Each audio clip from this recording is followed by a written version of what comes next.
Joe, let's just start with how does it feel to be preparing for a home game finally? It's been, what, 29 days? I just mentioned to associate head coach Amaral how excited I was to be at home, to have 3 practices at home, and to have young assistants out on the road recruiting, because I'm tired of traveling and I want to focus on Cal Poly basketball and practice in Mott Gym. How much more battle-tested or tough is your team since the last time we saw you guys at home? I mean, it's easy to say it's a 50% improvement from where we're at. You know, the 5 games that we had, I would imagine that we probably grew as a team 10% each game. You know, even Loyola Marymount, the first game of that 5-game road trip, we really played poorly in the second half and learned a lot from it. And then going through a San Diego State, a UCLA, a San Diego State, a Cal, and a Pepperdine, it felt like each game was a significant step towards overall improvement, team improvement, chemistry, understanding. You know, the scores didn't weigh out, but they did if you look at it from, hey, quote unquote, you know, were you supposed to win the game? We played well and got better and better over the month of December, and that was huge. And I think that we finally earned the W in the W column because of what we were willing to put ourselves through during those previous 4 games. And I think that, like what Long Beach State has done, you look at their schedule, the challenge they have, their preseason record is not sparkling coming into the conference play, but the overall competition that Long Beach State's been playing has been great for the conference as well.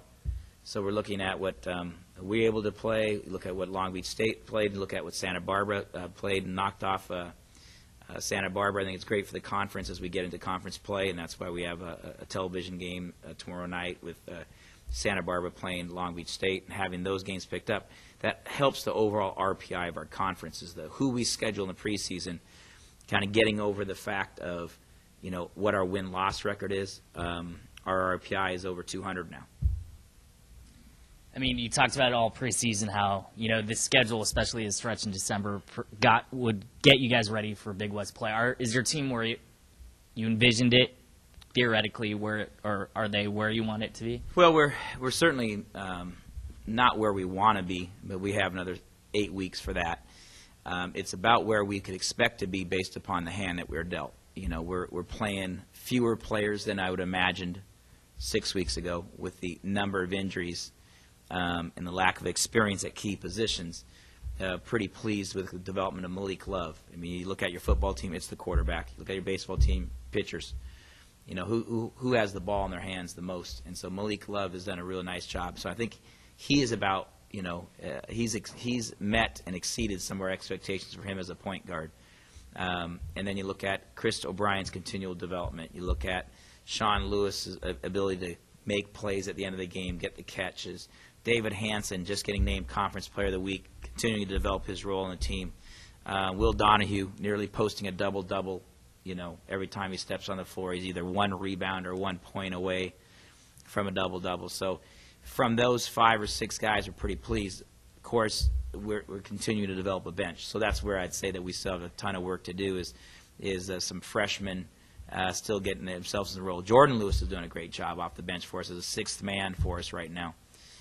So those are some 6 really key players, as Jamal Johnson's developing as a backup point guard, and Ryan Pembleton, our 6'10 kid's had 5 minutes a night and been flying around there, blocking a shot, getting a rebound, contesting. Has been pretty effective for us in his limited playing time.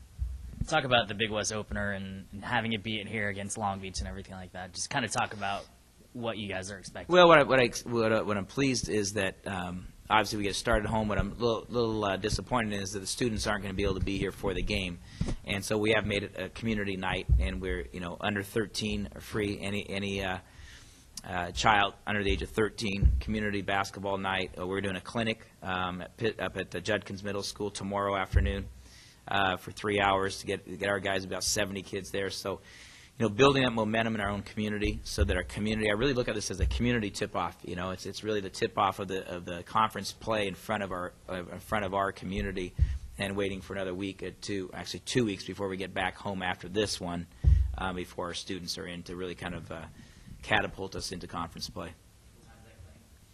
We are 9 to 12 9 to 12 tomorrow at Judkins.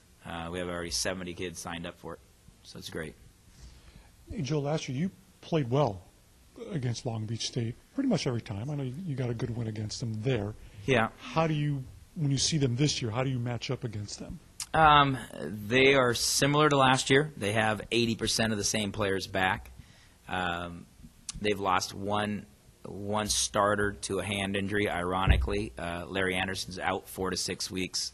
Kind of go through the notches again. Everybody loses somebody at some point in time, and he may be back for our game or maybe another week or two.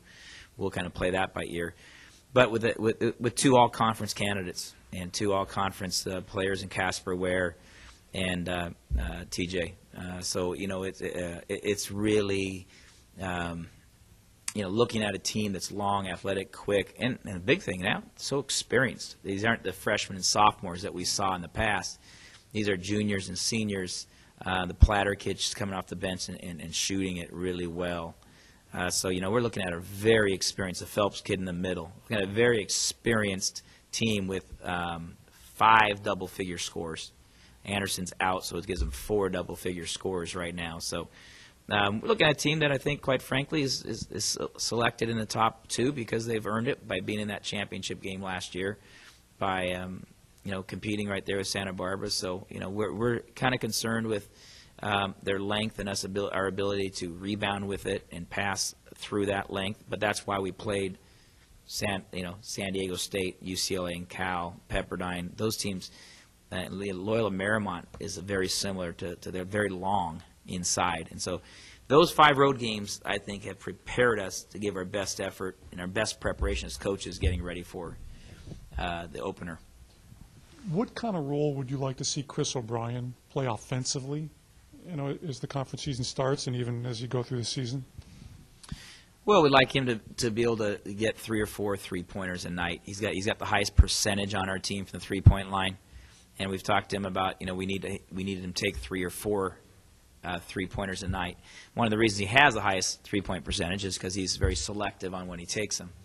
Mm-hmm. Also, his ability to get into the paint and draw attention and then share it, continue to develop his ability to create easy shots for others, different ways for him to create for others, which will create for himself. He's got a nice mid-range game if we can get him into that a few more times, but his development has been kind of steady, but not as much as we know he still has in him. I think we feel like Chris still has more in him right now. Unfortunately, today he's missing practice with a little food poisoning, but able to go through scouting report and so forth. So I anticipate he'll be able to practice tomorrow. I was just going to ask, did everybody get back from Christmas? Everybody's in okay? And yeah. But we're back and we're focused. We've got to get back to the hardest part after the holidays is learning to compete again. You got to get back at competing. I always say the Christmas cookies can make somebody soft, and we're trying to get rid of that today and get after it a little bit.